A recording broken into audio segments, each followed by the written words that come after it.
Kita tahu bahwa pajak di bidang tekstil ini juga cukup besar.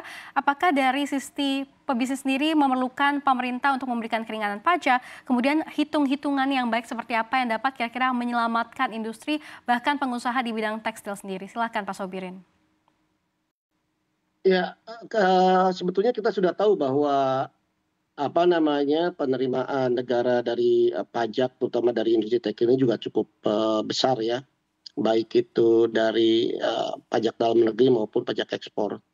Cuma yang saya sayangkan ya, sebetulnya gini, karena kami bukan dari kalangan industri ya, kami dari kalangan ahli tekstil ya, jadi dari beberapa unsur ya. Nah, ada betul yang juga merupakan dari industri tekstil sendiri. Tapi yang jelas kalau tadi pertanyaannya seperti itu bahwa hitung-hitungannya seperti apa? Memang kalau kita bicara keringanan keringanan fiskal saat ini kayaknya kurang kurang menarik ya buat pemerintah untuk itu. Tetapi dari sisi teman-teman di industri sudah banyak yang disampaikan bagaimana insentif yang dapat diberikan itu adalah kelonggaran-kelonggaran pajak yang ada ya untuk diperpanjang atau lain sebagainya. Kemudian juga untuk bahan baku dan juga bahan penunjangnya seperti gas, harga gas dapat juga diperbaiki, jangan disamakanlah dengan harga umum seperti itu. Kemudian juga yang lain ada tadi sudah disampaikan insentif lain adalah bagaimana pemerintah bisa juga menjaga alur ekspor impor ini khususnya di industri tekstil terutama yang impor ya dari beberapa negara-negara tertentu ya. Memang kalau kita lihat terutama yang dari China ya. Nah, itu juga bisa dibatasi, direstriksi. Untuk kasus ini kan kita sudah melihat bahwa di domestik ini bisa dilaksanakan, negara yang bisa melakukan itu adalah Thailand contohnya ya kan. Dia bisa membuat produk-produk tekstil domestiknya bisa bertahan melawan gempuran dari produk-produk dari Cina. Nah, hitung-hitungannya seperti apa ya? Kalau menurut saya dari ini tentunya ini harus lebih dikaji lebih dahulu lagi. Tetapi yang pasti insentif-insentif yang bisa diberikan oleh oleh pemerintah yang sudah dilaksanakan juga sudah cukup banyak dan sudah ada. Seperti contohnya di teknologi kita lihat di beberapa kali Kementerian Perindustrian dalam ini pemerintah tentunya ya melalui Kementerian Perindustrian memberikan bantuan atau insentif yaitu untuk perbaikan permesinan ya yang dimulai. Nah, ini yang perlu dilanjutkan ya insentif tersebut. Karena kalau menurut saya ini bisa memberikan kepada industri terus terang aja mesin-mesin kiat ini mesin-mesin yang cukup lama, bahkan sudah ada lebih yang 30 tahun. Nah, ini yang menjadi concern kita kalau kita memang ingin memiliki daya saing tentunya perusahaan-perusahaan tekstil kita juga harus dilengkapi dengan permesinan yang lebih baik, yang lebih maju, yang lebih baru ya, yang dan tentunya lebih efektif, efisien dan produktif seperti itu. Nah, ini yang memang tentunya dengan kondisi saat ini industri tekstil agak berat ya kalau dari kantong sendiri ya tentunya pemerintah harusnya bisa memberikan bantuan seperti yang tadi ataupun mempunyai insentif dari perbankan ya. Nah, kembali lagi tadi bagaimana hitung-hitungan mengenai dari sisi pajak atau fiskalnya itu yang tadi yang saya sampaikan bahwa ini sebetulnya sudah pernah disampaikan oleh teman-teman di industri bahwa sudah mengajukan permohonan agar masalah pajak ini juga dipertimbangkan ya, cuma tidak sampai nyambung ke Kementerian Keuangan. Akhirnya di drop usulan ini.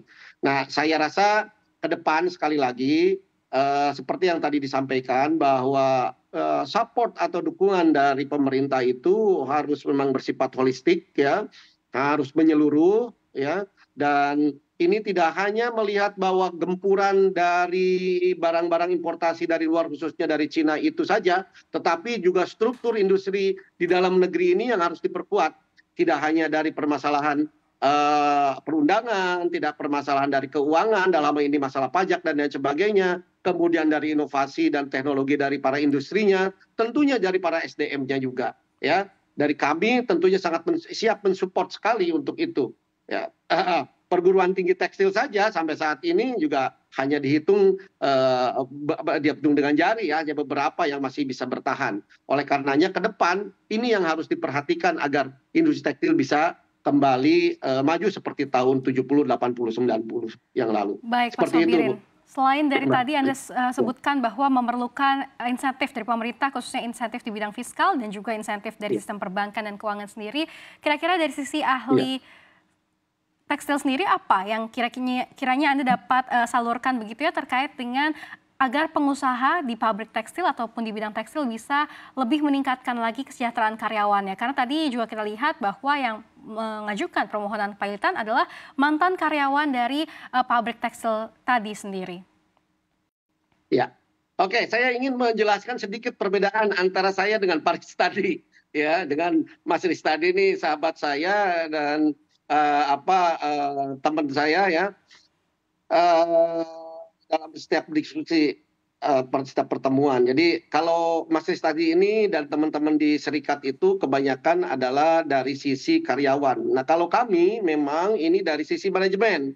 Karena rata-rata kami adalah lulusan perguruan tinggi yang memang nanti ada masuknya tentunya sudah ada di level-level tertentu di perusahaan. Apabila mereka memang masuk ke dalam industrinya.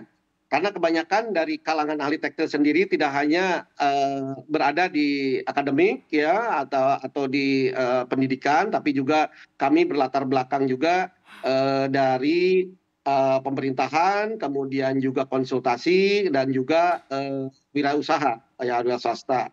Nah, kalau dari kami tentunya sumber daya yang dimaksudkan oleh tadi yang ditanyakan adalah bagaimana menyiapkan level-level dari menengah ke atas ya dari industri. Ini yang memang kalau di dalam undang-undang biasanya kami ini masuk ke dalam sistem manajemen ya, bukan seperti yang tadi di